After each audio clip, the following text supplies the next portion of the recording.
Assalamualaikum warahmatullahi wabarakatuh. Perkenalkan, saya Evi Julasuti. Saya dari kelompok 9.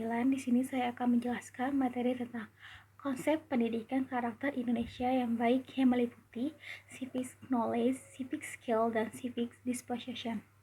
Berikut penjelasannya. Yang pertama itu ada konsep pendidikan karakter di Indonesia. Berdasarkan hasil Sarasehan Nasional Pendidikan Budaya dan Karakter Bangsa Indonesia yang dilaksanakan di Jakarta pada tanggal 14 Januari 2010, telah tercapai kesepakatan nasional pengembangan pendidikan budaya dan karakter bangsa yang dinyatakan sebagai berikut. Yang pertama, pendidikan budaya dan karakter bangsa merupakan bagian integral yang tak terpisahkan dari pendidikan nasional secara utuh.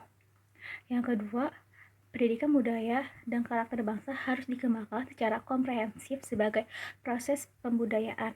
Oleh karena itu, pendidikan dan kebudayaan secara kelembagaan perlu diwadahi secara utuh. Yang ketiga, pendidikan budaya dan karakter bangsa merupakan tanggung jawab bersama antara pemerintah, masyarakat, sekolah, dan orang tua. Oleh karena itu, pelaksanaan pendidikan budaya dan karakter bangsa harus melibatkan keempat unsur tersebut. Dan yang keempat, dalam upaya merevitalisasi pendidikan budaya dan karakter bangsa, diperlukan gerakan nasional guna menggugah semangat kebersamaan dalam pelaksanaan di lapangannya.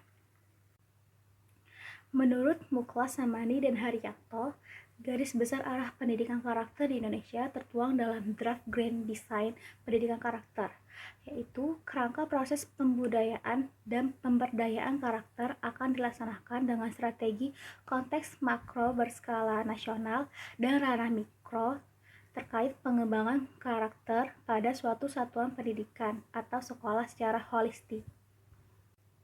Dalam konteks makro, pendidikan karakter dibagi menjadi 3 tahapan, yaitu tahap perencanaan, tahap implementasi, dan tahap evaluasi hasil. Pada tahap perencanaan dikembangkan perangkat karakter yang dirumuskan menjadi 3 dasar.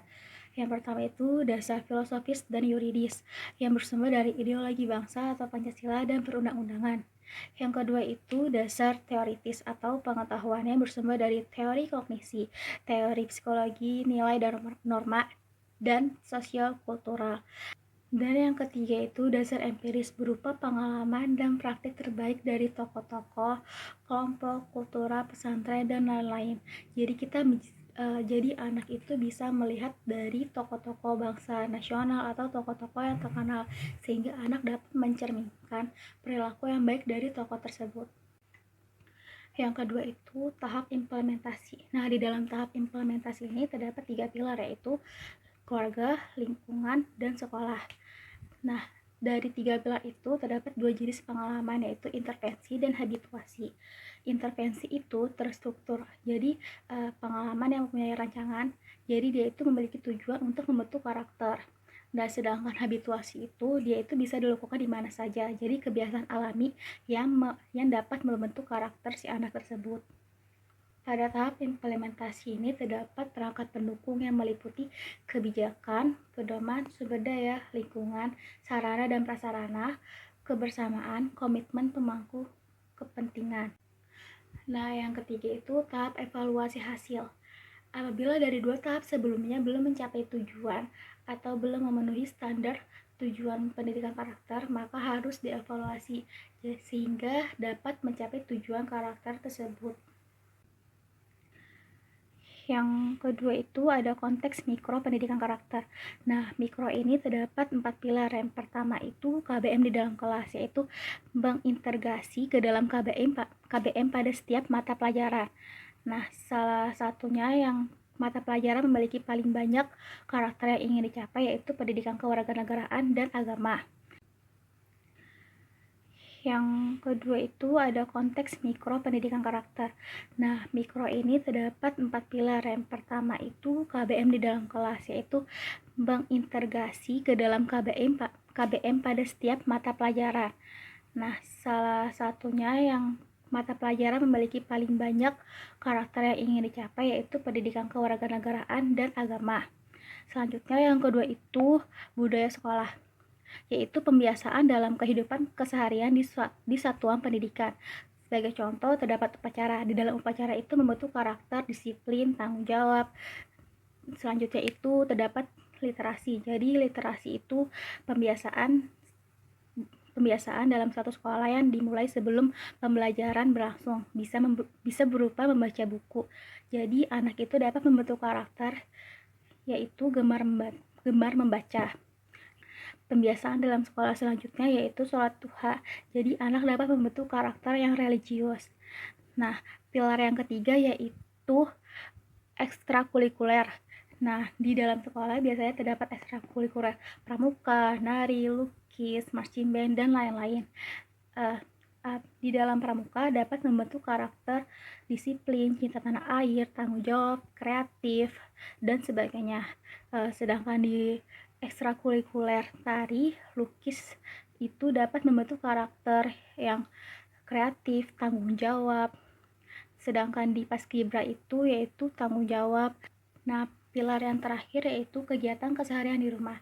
Dari 3 pilar sebelumnya itu mereka harus menerapkannya di rumah, jadi dapat membentuk karakter anak. Jadi apabila mereka terus-menerus melakukan kegiatan dari 3 pilar tersebut, maka mereka akan menjadi kebiasaan dan akan menjadi karakter yang kuat tertanam dalam diri mereka.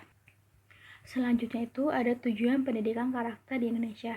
Di sini terdapat 5 tujuan. Yang pertama itu mengembangkan potensi afektif sebagai manusia dan warga negara yang memiliki nilai-nilai budaya dan karakter bangsa. Yang kedua, mengembangkan kebiasaan dan perilaku yang terpuji dan sejalan dengan nilai-nilai universal dan tradisi budaya serta karakter bangsa. Yang ketiga, menanamkan jiwa kepemimpinan dan tanggung jawab sebagai generasi penerus bangsa. Yang keempat, mengembangkan kemampuan untuk menjadi manusia yang mandiri, kreatif, berwawasan kebangsaan.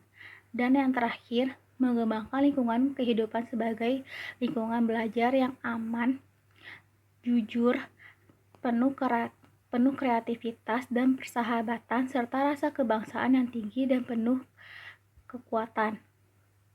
Selanjutnya, terdapat 5 fungsi pendidikan karakter. Yang pertama, mengembangkan potensi dasar agar berbaik hati dan berperilaku baik. Yang kedua, memperkuat dan membangun perilaku bangsa yang multikultural. Yang ketiga, meningkatkan peradaban bangsa yang kompetitif dalam pergaulan dunia. Yang keempat, perbaikan perilaku yang kurang baik dan penguatan perilaku yang sudah baik. Yang kelima, sebagai penyaring budaya yang kurang sesuai dengan nilai-nilai luhur Pancasila. Nah, kita sebagai warga negara yang baik, kita harus memiliki 3 kemampuan kewarganegaraan, yaitu civic knowledge, civic skill, dan civic disposition. Yang pertama itu civic knowledge, yaitu merupakan pengetahuan yang harus diketahui oleh warga negara sesuai dengan hak dan kewajiban sebagai warga negara. Terdapat 5 komponen pengetahuan kewarganegaraan. Yang pertama itu mengidentifikasi dan menggambarkan fenomena politik kewarganegaraan. Yang kedua, menganalisis dan menjelaskan fenomena tersebut. Dan selanjutnya, mengevaluasi, mengambil dan mempertahankan posisi pada isu publik. Dan yang keempat, berpikir kritis tentang kondisi kehidupan kemasyarakatan. Dan yang terakhir, berpikir secara konstruktif. Nah, yang kedua itu civic skill, yaitu merupakan implementasi dari civic knowledge. Nah, di dalam civic skill itu terdapat 2 keterampilan, yaitu kecakapan intelektual dan kecakapan partisipasi. Kecakapan intelektual melatih warga negara untuk memiliki kemampuan berpikir kritis, sehingga memiliki tanggung jawab berpengetahuan secara efektif dalam melakukan tindakan. Sedangkan keterampilan partisipasi, jadi warga negara dapat berperan aktif dalam kehidupan berbangsa dan bernegara. Nah, selanjutnya itu civic disposition. Dari civic knowledge dan civic skill tersebut, maka terbentuklah karakter kewarganegaraan atau civic disposition. Civic disposition mempunyai ciri-ciri sebagai berikut, yaitu yang pertama, menjadi anggota masyarakat yang independen atau mandiri. Yang kedua, memenuhi tanggung jawab personal kewarganegaraan di bidang ekonomi dan politik. Yang ketiga, menghormati harkat dan martabat kemanusiaan setiap individu. Yang keempat, berpartisipasi dalam urusan kewarganegaraan secara bijaksana dan efektif. Nah, dari penjelasan tersebut diperlukan pengembangan pendidikan karakter warga negara Indonesia untuk menciptakan warga negara yang berkarakter baik. Pengembangan pendidikan karakter dapat dilakukan dengan penguasaan kemampuan pengetahuan kewarganegaraan, keterampilan kewarganegaraan, serta karakter kewarganegaraan. Sekian penjelasan dari saya, kurang lebihnya mohon maaf. Wassalamualaikum warahmatullahi wabarakatuh.